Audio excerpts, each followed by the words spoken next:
Our game plan would be this. We would only be in the third wave of the larger third wave. And usually the fifth wave and a third wave is extended. It's like the biggest push within the third wave. So our game plan would be if we break out above here, we'd probably top somewhere in this range. And if we get a three-wave pullback, it'd be probably back into where this gap is.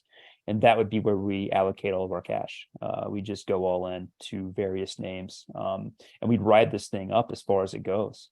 And the way that we play this is how I would not recommend, but how we're playing this right now, is we're not even thinking about shorting or really taking gains until one of two things happens. We hit the upper range of our target with the stocks we've outlined, or the broad market breaks minimum minor support.